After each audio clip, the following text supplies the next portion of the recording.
ассалому алайкум бинандаҳои азизу арҷуманд. ҳоло ба таваҷҷӯҳи шумо нашри таҳлилӣ ва ҷанбастии ҳафта аз телевизиони симои шаҳри Панҷакейн манзур мегардад. ба ҳамагон маълум аст, ки давоми ҳафтаи сипаришуда дар кишварҳои ҷаҳон ҷумҳурии Тоҷикистон, вилояти Суғд ва шаҳру деҳоти Панҷакейн рӯйдоду воқеаҳои гуногуне ба амал омаданд, ки ҳоло хабарнигорони мо муҳимтарин рӯйдодҳои ҳафтаи сипаришударо барои шумо пешниҳод месозанд. дар толори калони мақомоти иҷроияи маҳаллии ҳокимияти давлатии шаҳри Панҷакент таҳти роҳбарии раиси шаҳри Панҷакент Абдухолиқ Холиқзода машварати васеъ баргузор гардид, ки зимни он асосан масъалаҳои рушди соҳаҳои кишоварзӣ, истифодаи оқилонаи обу замин, вусъати корҳои ободониву созандагӣ, сабзу хӯрамгардонӣ, саҳм гузоштан дар маъракаи муҳими даъвати баҳорӣ ва иҷрои дастуру супоришҳои асосгузори сулҳу ваҳдати миллӣ. Пешвои миллат президенти ҷумҳурии Тоҷикистон муҳтарам Эмомалӣ Раҳмон зимни сафари корӣ ба вилояти Суғд ва дигар масъалаҳои муҳими рӯз таҳлилу баррасӣ шуданд. раиси шаҳри Панҷакент Абдухолиқ Холиқзода иштирокчиёни машварати кориро бо дастуру супоришҳои пешвои муаззами миллат сарвари давлат муҳтарам Эмомалӣ Раҳмон ва вазифагузориҳои раиси вилояти Суғд Раҷаббой Аҳмадзода шинос намуд ва иҷрои онҳоро барои ҳамаи роҳбарон ҳатмӣ шуморид. дар машварати корӣ гузориши сардори раёсати кишоварзии шаҳри Панҷакент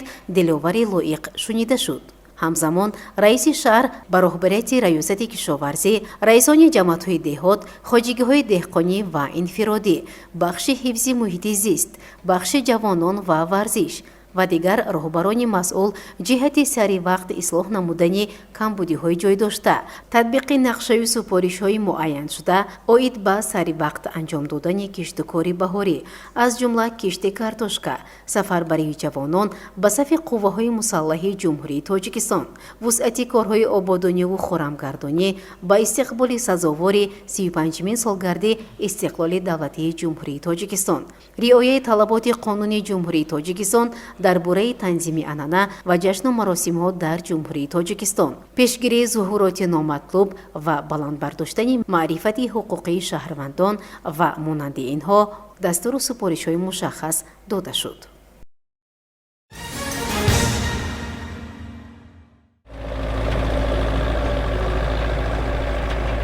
дар хоҷагиҳои деҳқонии шаҳри бӯстонии Панҷакейн кишту кори баҳорӣ аз ҷумла кишти картошка бо муваффақият идома дорад. раиси шаҳр Абдухолиқ Холиқзода зимни шиносоӣ бо фаъолияти хоҷагиҳои деҳқонии ҷамоати деҳоти Сарас аз хоҷагии деҳқонӣ меҳбахши ин ҷамоат дида намуд. ба раиси шаҳр иттилоъ доданд, ки дар ин хоҷагии деҳқонӣ аз тарафи як нафар соҳибкор барои кишти 40 гектар картошка тадбирҳои мушаххас амалӣ шудааст. соҳибкор тухмиро аз Федератсияи Русия ворид намуда, имрӯзҳо тавассути техникаи муосир маъракаи кишти картошка дар хоҷагии деҳқонӣ меҳбахш ҷараён дорад. раиси шаҳр Абдухолиқ Холиқзода ба роҳбарияти ҷамоати деҳоти Сарас, раисони хоҷагиҳои деҳқонӣ ва дигар масъулин дастур дод, ки мо бояд дар асоси вазифагузориҳои президенти ҷумҳурии Тоҷикистон, пешвои миллат муҳтарам Эмомалӣ Раҳмон ва дастури супоришҳои раиси вилояти Суғд муҳтарам Раҷаббой Аҳмадзода соли равон дар қаламрави шаҳру деҳоти Панҷакейн ҷиҳати истифодаи оқилонаи обу замин, таъмини бозори истеъмолӣ бо маҳсулоти кишоварзӣ аз ҷумла картошка тадбирҳои мушаххасро амалӣ созӣ.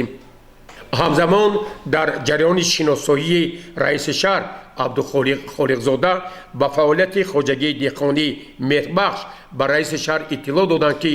ин соҳибкори муваффақ тасмим гирифтааст, ки як чоҳи амудӣ канда барои таъмини обҳои полизӣ ба хоҷагиҳои деҳқонӣ ва сокинони ин ҷамоат ҳаматарафа мусоидат хоҳад кард.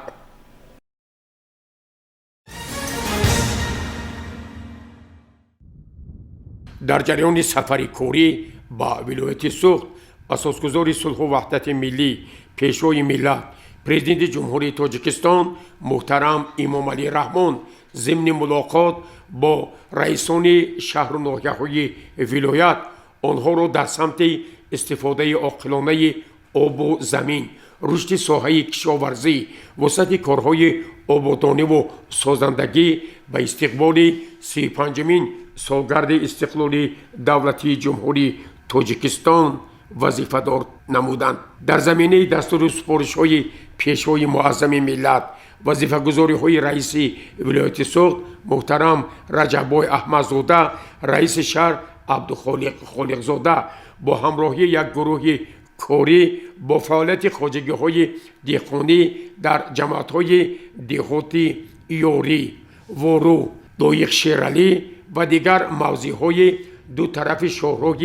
عین پنجکین شناس گردید. در جماعت دهاتی یاری در موضع دهه‌های کشتودک و دشت قاضی رئیس شهر عبدالخالق خالقزاده با رهبران خواجگی‌های دهقانی و انفرادی و آنهایی که با رشد ساحه کشاورزی و استفاده زمین علاقمند هستند دستور داد که در سال روان باید هر یک وجب زمین ثمرناک استفاده برده شود. در این روند رئیس شهر عبدالخالق خالقزاده با مسئولین جهت سری وقت انجام دادن تعمیر شبکه‌های آبرسانی و همزمان تامین آب‌های پالیزی برای باغ‌ها، زمین‌های کشت و دیگر موضع‌هایی که با آب پالیزی نیاز دارند دستور و سپارش‌های مشخص داده همزمان برای رشد ساحه چاره‌داری مسئولین را وظیفه دار کرد. در جماعت دهاتی وارو رئیس شهر عبدالخالق خالقزاده با رفت تعمیر و تجهیزانیدن و آبادانی بیمارخانه منطقوی رکناباد شناس گردید. با رهبریت بیمارخانه مرکزی شهر دستور داده شد که باید این بیمارخانه با یک صفت بلند تعمیر و تجهیزانیده شود و جهت تشخیص و طبابت بیماران شرایط‌های مساعد فراهم آورده شود. در دو طرف شاهراه اساسی عین پنجکین رئیس شهر عبدالخالق خالقزاده با مسئولین، رئیسان جماعت‌های دهات، رئیسان محله‌ها و ساکنان صحبت‌های سر راهی انجام داد. از آنها خواهش نمود که آنها باید برای تازه و زیبا ساختن نزد بناهای استقامتی، کارخانه موسسه‌ها و در مجموع باز هم زیبای خوشتر ساختن شاهراه اساسی پروتکلی یعنی از ناحیه عینی تا سرحد جمهوری ازبکستان تدبیرهای ضروری اندیشند. رئیس شهر عبدالخالق خالقزاده با رفت کارهای ساختمان و وصلی در انشاءات جشنی بیمارخانه منطقوی جماعت دهاتی با نام استاد لایق شناس گردید و به مسئولین دستور داد که باید کارهای ساختمان و وصلی در سطح بلند و با صفت خوب انجام داده شود. در جماعت دهاتی به نام استاد لایق شیرالی رئیس شهر عبدالخالق خالقزاده با رفت بنیاد شبکه آب پالیزی و دیگر کارهای مربوطی رشد کشاورزی شناس گردیده مسئولین را وظیفه دار کرد.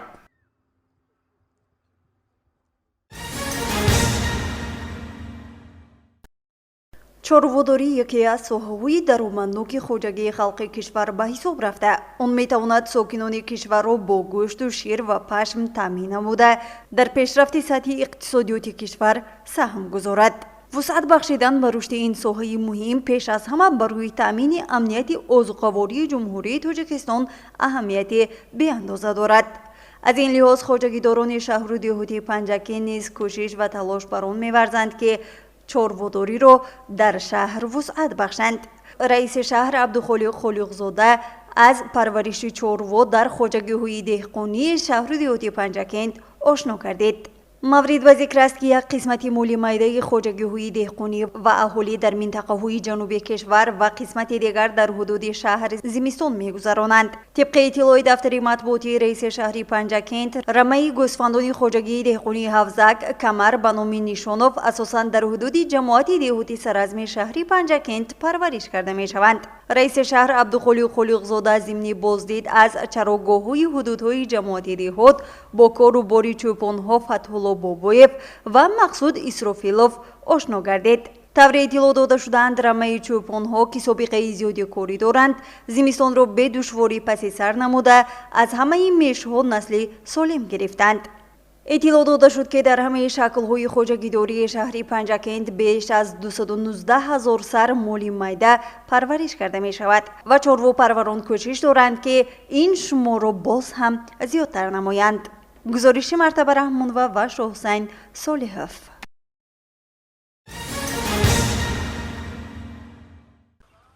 корҳои таъмиру ободонӣ, сабзу хӯрамгардонӣ, насби чароғҳо, шиору овезаҳо ва фароҳам овардани шароитҳои мусоид барои варзишгарон таҳти назорати доимии раиси шаҳри Панҷакент Абдухолиқ Холиқзода қарор дорад. бо ин мақсад раиси шаҳри Панҷакент Абдухолиқ Холиқзода бо рафти корҳои таъмиру сохтмон ва ободу зебо намудани варзишгоҳи марказии шаҳр бо роҳбарияти варзишгоҳ, ташкилотҳои бинокорӣ суҳбат намуд ва онҳоро вазифадор намуд ки бояд варзишгоҳи марказии шаҳр ба мавсими нави мусобиқаҳои футбол бо тарҳи зебо ва шароитҳои замонавӣ омода карда шавад. таъкид шуд ки масъулин ба сифати корҳои сохтмону васлӣ, истифодаи масолиҳи хушсифат диққати аввалин дараҷа дода, нақшаҳои муайяншударо сари вақт ба иҷро расонанд. ба роҳбарияти шаҳр иттилоъ дода шуд ки аз тарафи бинокорону мутахассисон биноҳои хизматрасонӣ барои варзишгарон аз таъмири хушсифат бароварда шуда,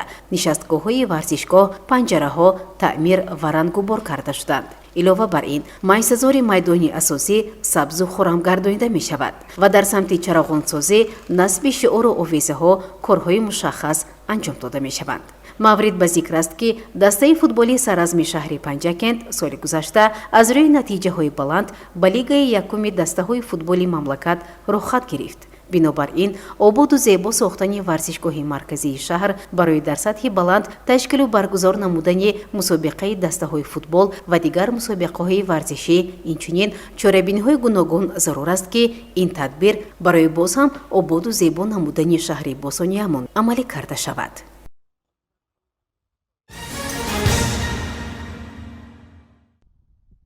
шаҳри Панҷакент яке аз шаҳрҳои қадима ки дорои ёдгориҳои тарихӣ зиёд мебошад ба ҳисоб рафта, дар он ҳамарӯза омадани сайёҳон ва меҳмонони хориҷа дар назар аст. читавре сарвари давлат асосгузори сулҳу ваҳдати миллӣ, пешвои миллат, президенти ҷумҳурии Тоҷикистон муҳтарам Эмомалӣ Раҳмон мегӯянд: моро зарур аст ки ёдгориҳои тарихии худро ҳифз кунем, обод гардонем ва ба онҳо ҳамчун ҷузъи таркибии сарнавишти миллати кӯҳанбунёдамон муносибат намоем. ин қарзи мо дар назди таърих ва наслҳои оянда мебошад. ин аст ки нависанда, муҳаррир, аксбардор ва блогери машҳури ҷопон Шинпей Ито ба шаҳри Панҷакент ташриф овард.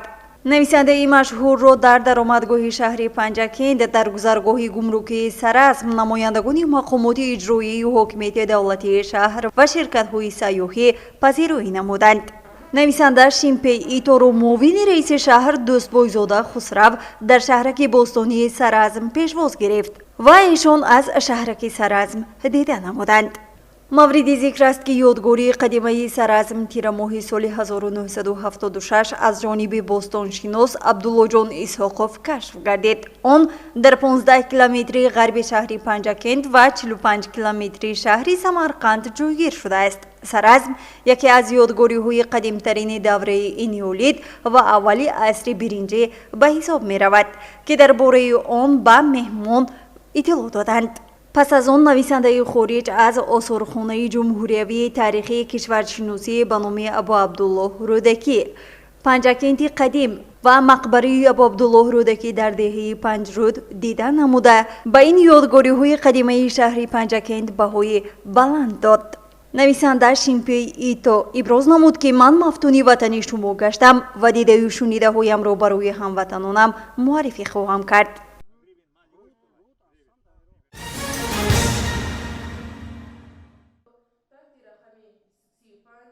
هنوز 38 سال مقدم سنه 26 اپریل سال 1986 در نیروگاه برقی اتمی چرنوبیل واقع در جمهوری اوکراین صدمه به وقوع پیوست که این صدمه واقعا در تاریخ سابق اتحاد شوروی و کشورهای منطقه با آن مجاور یک رویداد خیلی دهشتبار و فاجعه‌ناک به شمار می رود. در آن سالها صدها نفر فرستادگان جمهوری تاجیکستان جهت برطرف سازی عاقبت‌های صدمه در نیروگاه برقی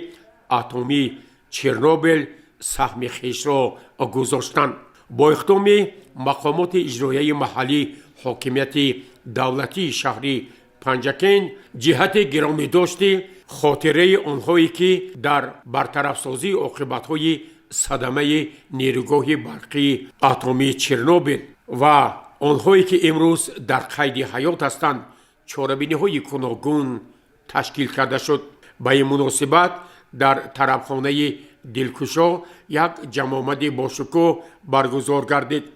در آغاز این جمع معاون رئیس شهر پنجکن پروین نقیبی پیرامون سهم فرستادگان پنجکن در برقرارسازی عاقبت‌های تاثیر آفت این نیروگاه سخن گفت و اظهار داشت که از طرف دولت و حکومت جمهوری تاجیکستان مقامات اجرایی حاکمیت دولتی شهر پنجکن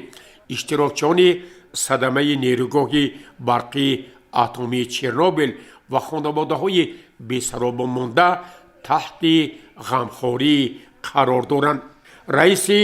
تشکیلات جمعیتی اتفاق معیوبان چرنوبیلچان جمهوری تاجیکستان تویچی اوتابایف نیز ضمن سخنرانی خویش بار دیگر تاکید نمود که فعالیت این تشکیلات جمعیتی اساساً برای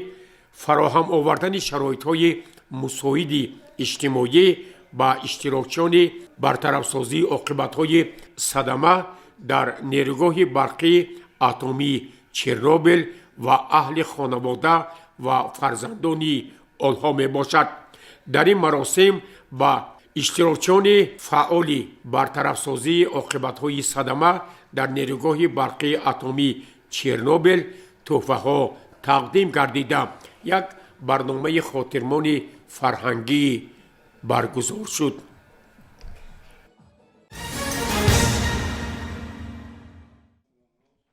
با مقصد تطبیق دستور سفارش‌های اساسگذار صلح و وحدت ملی پیشوای ملت پرزیدنت جمهوری تاجیکستان محترم امامعلی رحمان که در پیام نوبتی خویش با مجلس عالی جمهوری تاجیکستان سال 2024 را همچون سال معرفت حقوقی اعلان نموده همزمان ضمن ملاقات با فعالان نمایندگان جامعه و خادمان دین سنه 9 مارس سال روان در سمت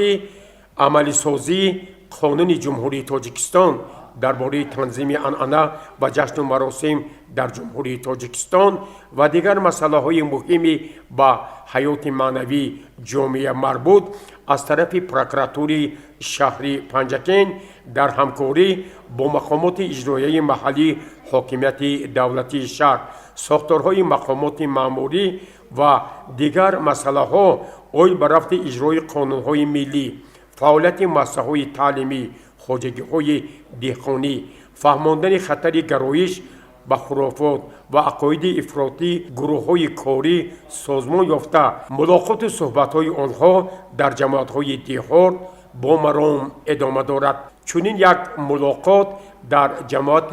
دهات سراسب برگزار گردید. پروکرور شهر پنجکن مشاور عدلیه درجه یکم اسکندر رحمتزاده اشتراکچیان ملاقات را بار دیگر با مقصد و مرام آن شناس کرد و تاکید کرد که هدف اساسی گروه تبلیغاتی پیش از همه با بلند برداشتن معرفت حقوقی شهروندان رعایت گردیده ما باید نشاندادهای پیام اساسگذار صلح و وحدت ملی پیشوای معظم ملت پرزیدنت جمهوری تاجیکستان محترم امام علی رحمان و دستور سپارش های پیشوای ملت را که سنه نهم مارت سال روان در ملاقات با فعالان نمایندگان اهل جامعه و خادمان دین بیان کرده بودند مورد عمل قرار دهند. در این ملاقات معاون رئیس شهر پنجکین ارکین خوشبخت‌زاده به سخن برآمده با اشتراکیان آن درباره تطبیق یک قطار نقشه های تبلیغاتی مقامات اجرایی محلی حاکمیت دولتی شهر پنجکین اندیشه و ملاحظات خود را بیان کرد و اظهار داشت که مسئله اجرای دستور و سپارش های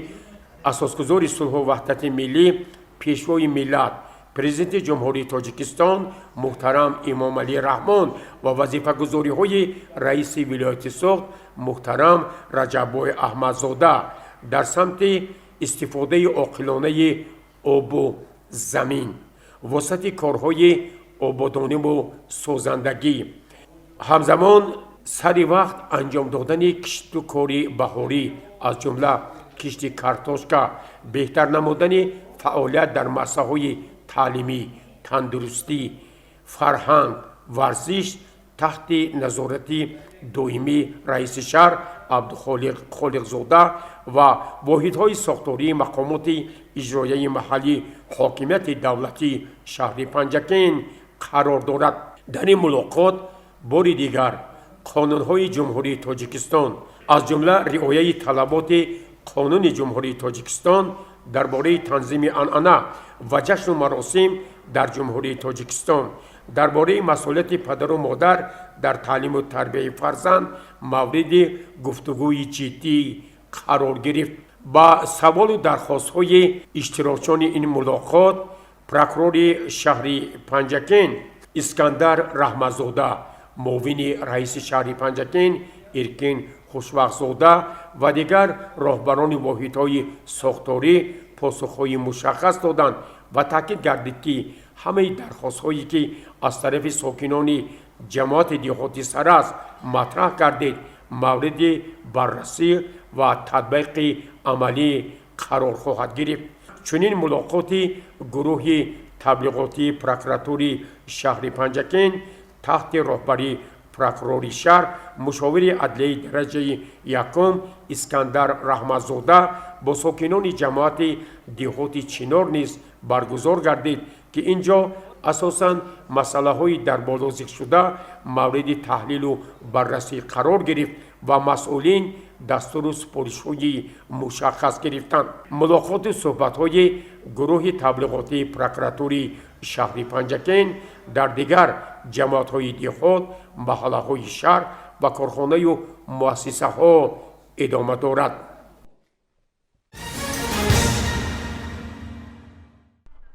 گروه کاری تبلیغاتی با رهبری سردار شعبه منطقوی اگنتی نظارت دولتی مالیوی و مبارزه با کروپسیای جمهوری تاجیکستان در وادی زرافشان نادرخان اکملزاده معاون رئیس شهر پنجکین خسرو دوستبایزاده و اعضایان گروه از پروکراتور شهر شعبه و بخش‌های میلیسیا معارف تندرستی حفظ محیط زیست و دیگر اداره‌های داخلدار با فعالان جماعت دیهات خرمی ملاقات نمودند و خوری مذکور در دایره ملاقات اساسگزار صلح و وحدت ملی پیشوای ملت پرزیدنت جمهوری تاجیکستان محترم امام علی رحمان که سنه 9 مارت سال جاری با خادمان دین و فعالان جامعه برگزار گردیده بود گذرانده شد. در جمعیت نادرخان اکملزاده با مسائل تربیت درست نسل جوان، بلند برداشتن حس وطندوستی شهروندان، رعایت حتمی طلبات قانون‌های عمل کننده و راهنمایی نزدیکان و پیوندان را در سمت پیشگیری خرافات پرستی و افراطگرایی، بیگانه پرستی و تقلیدکاری و دیگر عامل‌های نامطلوبی که جامعه را به تشویش آورده است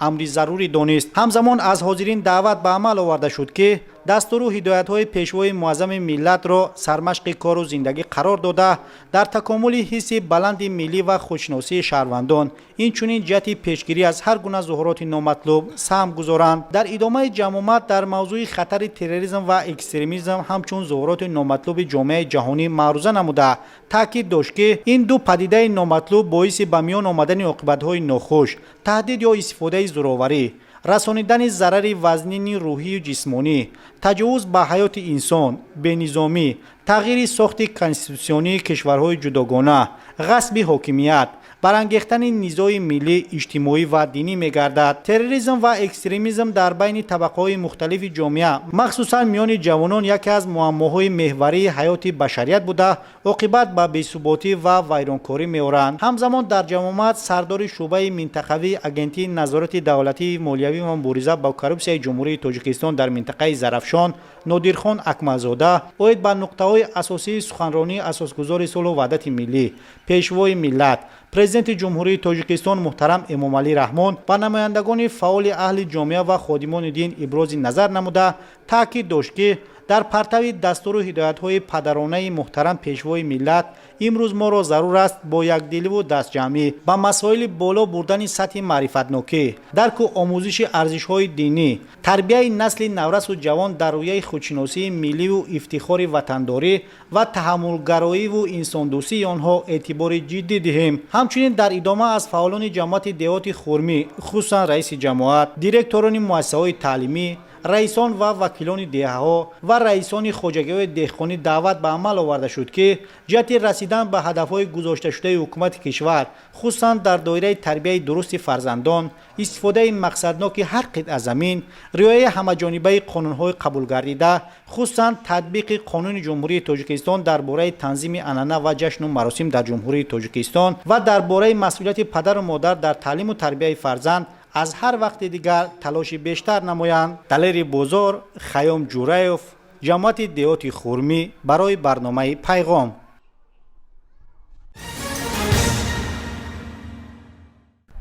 در زمینه اجرای دستور و سپارش‌های اساسگذاری صلح و وحدت ملی، پیشوای ملت پرزیدنت جمهوری تاجیکستان محترم امامعلی رحمان از طرف پروکراتوری شهری پنجکент در همکاری با مقامات اجرایی محلی حاکمیت دولتی شهر و دیگر ساختارهای مأموری و نظارتی جهت اجرای رفت قانون‌های جمهوری تاجیکستان درباره تنظیم عنعنه و جشن و مراسم در جمهوری تاجیکستان، مسئولیت پدر و مادر در تعلیم و تربیت فرزند، همزمان بلند برداشتن معرفت حقوقی شهروندان تأسیس داده شده است. ملاقات و صحبت‌های گروه‌های کاری تحت راهبری پروکرور شهری پنجکent، مشاور عدلیه درجه یکم اسکندر رحمتزاده در جماعت‌های دهات ادامه دارد. ملاقات نوبتی گروه کاری با ساکنان جماعت دهات سوجینه برگزار گردید. راهبر گروه کاری پروکرور شهر، مشاور عدلیه درجه یکم اسکندر رحمتزاده با اشتراکچیان ملاقات درباره آموزش و رعایت نمودن طلبات قانون‌های جمهوری تاجیکستان درباره تنظیم عنعنه و جشن و مراسم در جمهوری تاجیکستان، مسئولیت پدر و مادر در تعلیم و تربیت فرزند، پیشگیری شامل شوی شهروندان از جمله جوانان به حزب و حرکت‌های تروریستی و اکستریمیستی، ظهورات نامطلوب خودکشی، سوءقصد به جان خود، جنایتکاری، بیگانه پرستی، جداشوی اویله‌ها، بلند برداشتن تربیت اخلاقی و حقوقی جامعه، نظارت خوانندگان از طرف آموزگاران و والدان، وسعت کارهای کشاورزی، آبادانی و خرمگردانی و دیگر مسائل تشویش آور روز اندیشه و ملاحظات خویش را بیان نمود. همزمان به سوال و درخواست‌های حاضرین جواب‌های مشخص داده شد. پروکرور شهر از حاضرین دعوت نمود که در محل زیستی خویش در اویله و دیگر چاره‌بینی‌های معرفتی و فرهنگی به مردم ماهیت مسائل‌های بررسی شده را فهمانند. چنین صحبت و ملاقات گروهی کاری در دیگر جماعت‌های دهات ادامه خواهد یافت.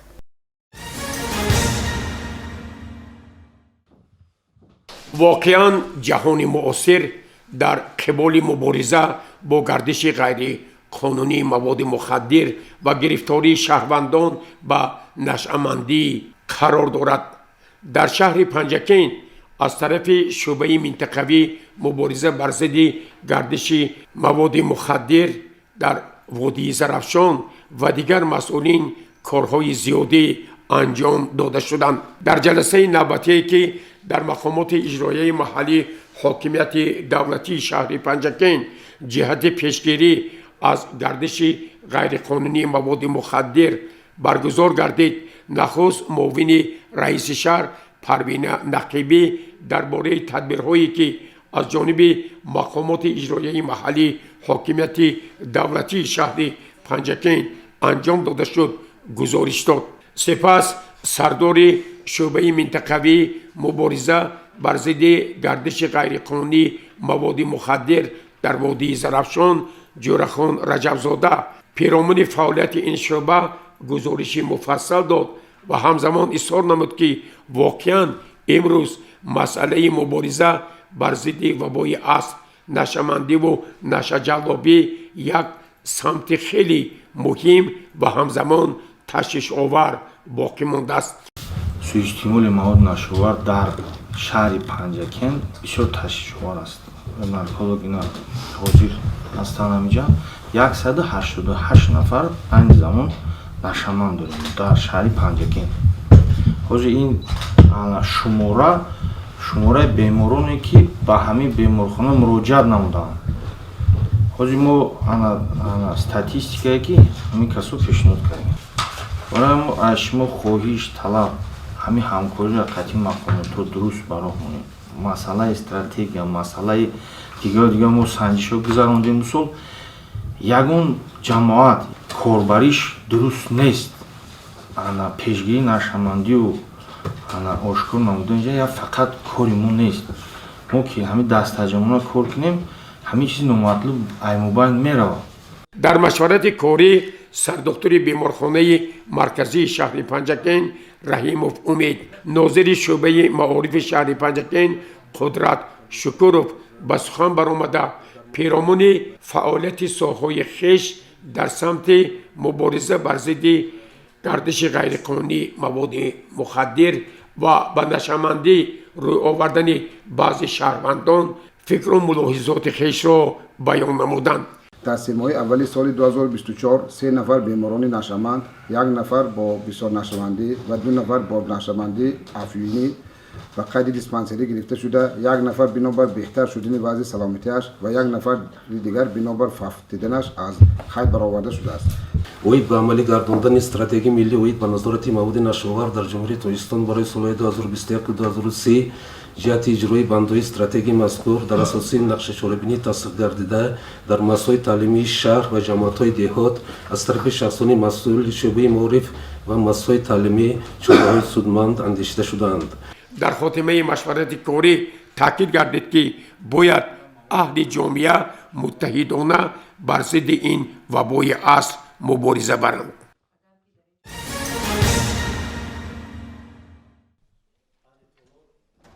در مؤسسه تحصیلات میانه عمومی رقم 47 شهر پنجکن تحت عنوان این جهان را نگر به چشم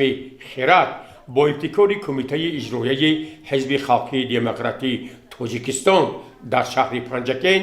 کنفرانس علمی نظریوی برگزار شد. در آغاز کنفرانس علمی نظریوی رئیس کمیته حزب خلقی دموکراتی تاجیکستان در شهر پنجکن مراد شکرزاده اوید به نقش سازنده زنان و بانوان در کشور و توجه و دستگیری‌های منتظم اساسگزار صلح و وحدت ملی پیشوی ملت پرزیدنت جمهوری تاجیکستان رئیس معظم حزب خلقی دموکراتی تاجیکستان محترم امام علی رحمان در رشد و ترقیات کشور خورشیدی تاجیکان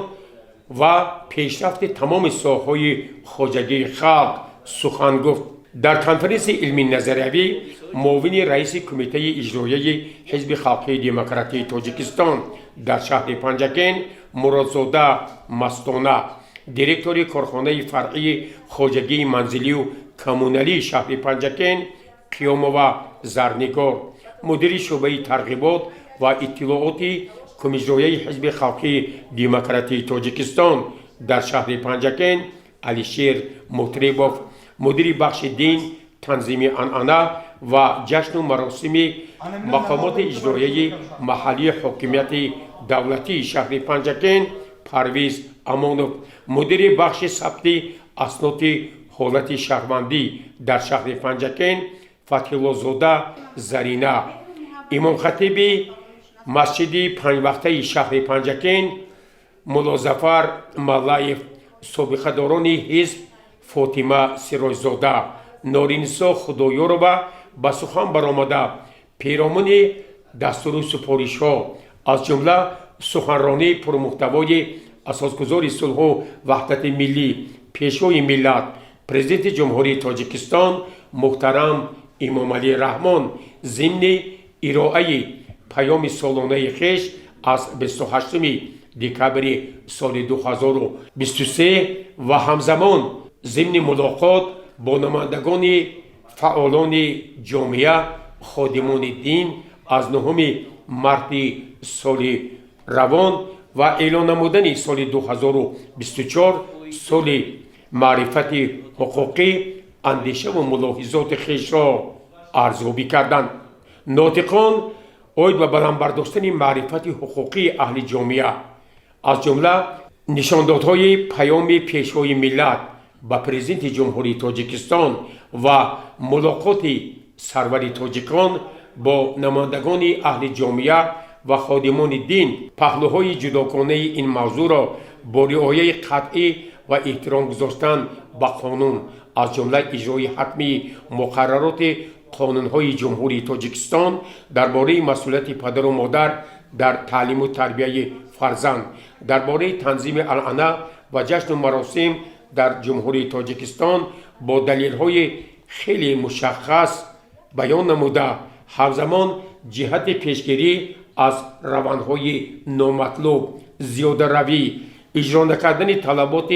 قانونهای مذکور، پیشنهادات مشخص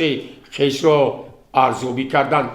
در کنفرانس علمی نظریوی بار دیگر تاکید شد که ما باید همگان از این دولت آزاد، دموکراتی، امن و ثبات و سیاست خردمندانه سرور تاجیکان جهان پیشوای معظم ملت پرزیدنت جمهوری تاجیکستان محترم امام علی رحمان همیشه شکرگزار باشیم و برای پیشرفت وطن عزیزمان با تمام جهد و تلاش ها سهم ارزنده خویش را گذاریم.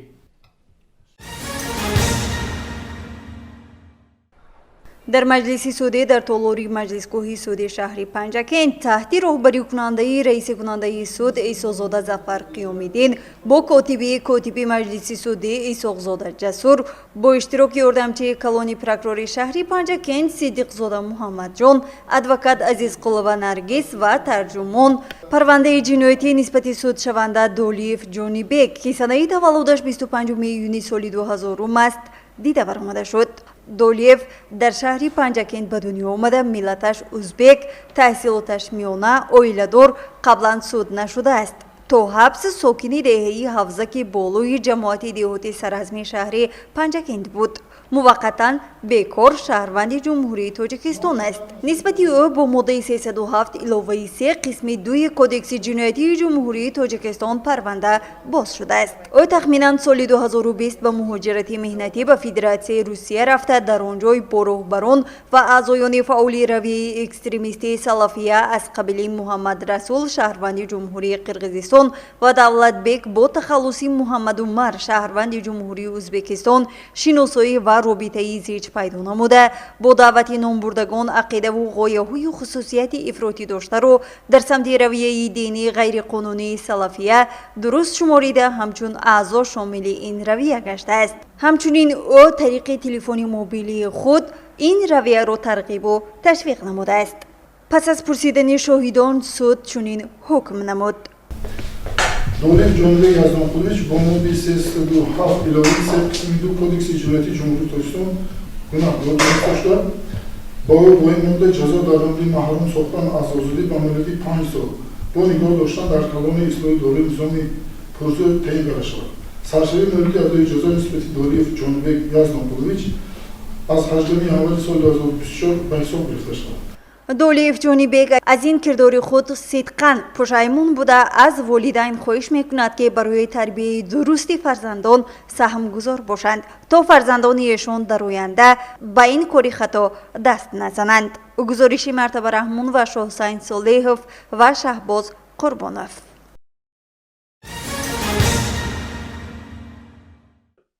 واقعاً هفته‌ای که سپری گردید در خاطرات ما با رویداد واقعه‌های گوناگونش ثبت خواهد شد. اینک هفته نو آغاز می‌یابد. ما به همه شما بینندگان عزیز و ارجمند در هفته نو пеш аз ҳама тани сиҳат, хонаи обод, бахту саодат ва муваффақиятҳо дар ҳамаи ҷоддаҳои зиндагӣ орзу мекунем ва ман умед мекунам ки мардуми панҷакенти бостон дар роҳи татбиқи сиёсати созандаи асосгузори сулҳу ваҳдати миллӣ, пешвои миллат, президенти ҷумҳурии Тоҷикистон муҳтарам Эмомалӣ Раҳмон саҳми арзандаи хешро мегузоранд ва мо ҳамагон ҷашни фархондаи 35-мин солгарди истиқлоли давлатии ҷумҳурии Тоҷикистонро сазовор истиқбол мегирем. саломату сарбаланд бошед.